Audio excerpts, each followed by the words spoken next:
Here's a question most people never think to ask about real estate investors who somehow own 5, 10, 15 rental properties within a few years.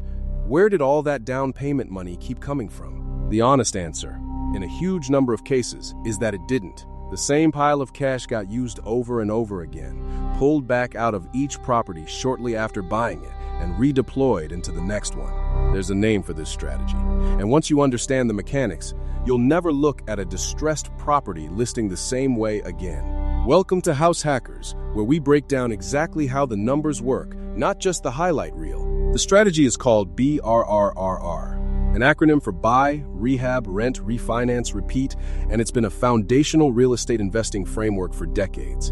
Popularized in its modern form largely through BiggerPockets, the real estate investing education platform. Though the underlying refinance to recycle capital concept predates any single brand name, the core idea solves a very specific problem. Most people can only afford to save up one down payment at a time, which means a traditional buy and hold approach caps how many properties you can acquire to however many down payments you can personally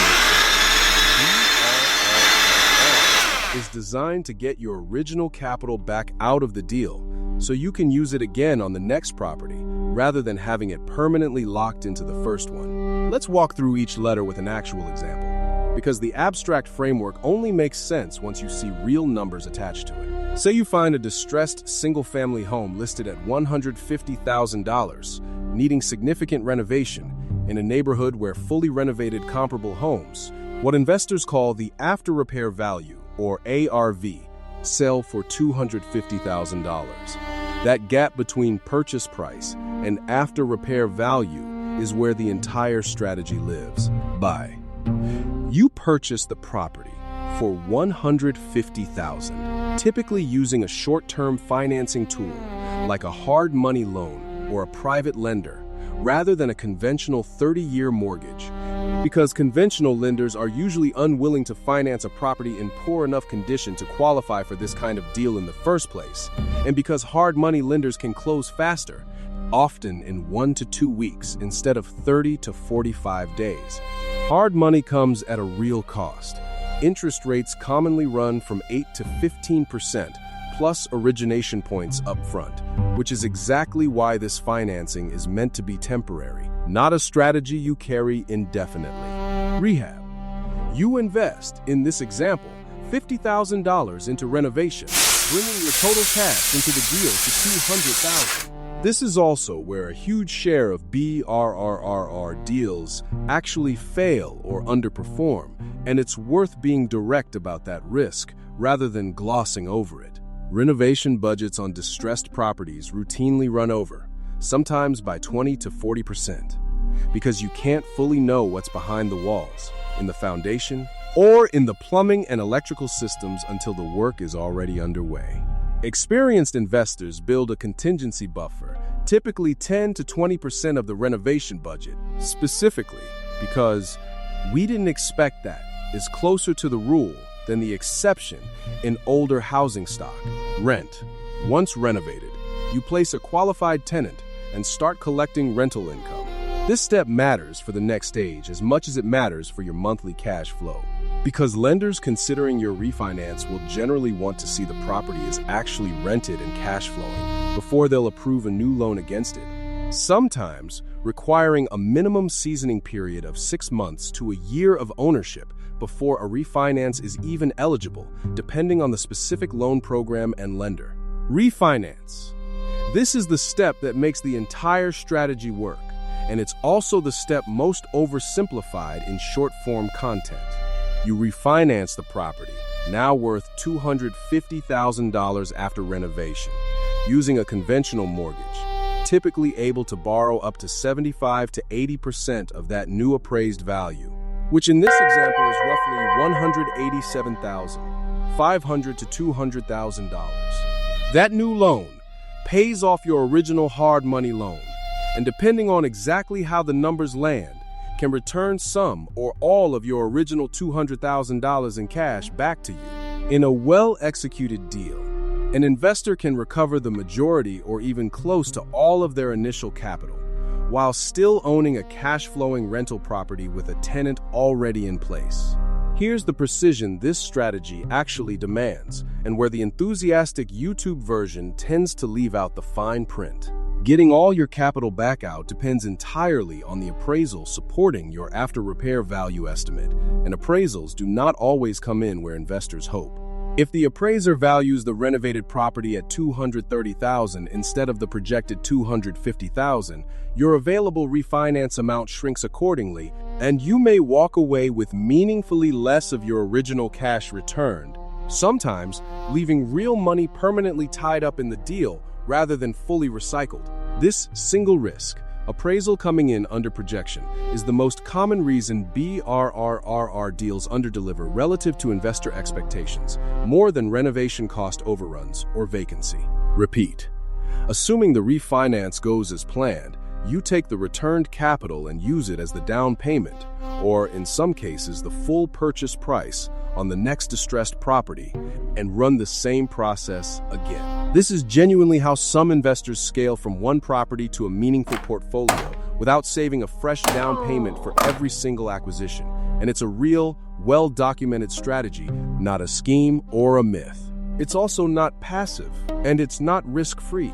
It requires accurately estimating renovation costs and after-repair value before you ever make an offer, managing a renovation project, often for the first time, qualifying for both a hard money loan and a subsequent conventional refinance, which requires decent personal credit and income documentation, and being financially able to absorb a scenario where the refinance doesn't return as much capital as projected.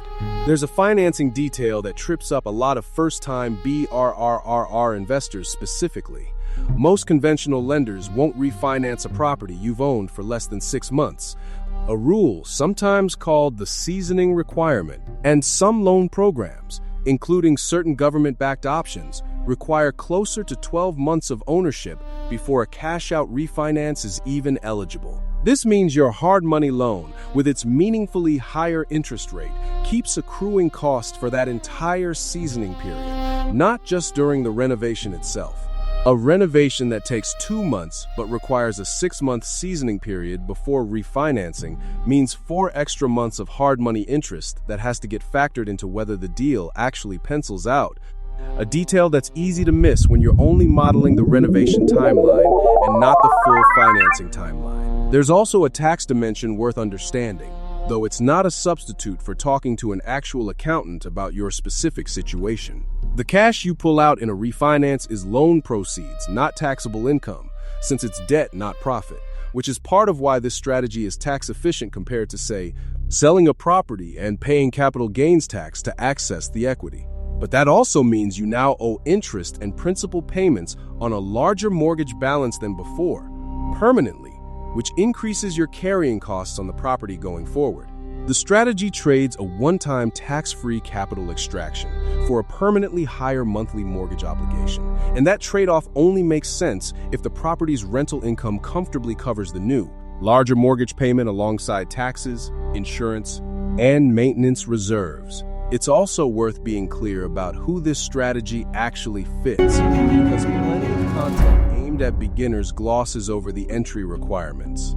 BRRRR is generally not a good starting point for a first-time real estate investor with no renovation experience and no cash reserves beyond the deal itself, because it stacks 3 separate skill sets on top of each other: accurately estimating renovation costs and after-repair value, managing contractors and a rehab timeline without a project management background, and qualifying for 2 separate loans in succession, each with its own underwriting requirements.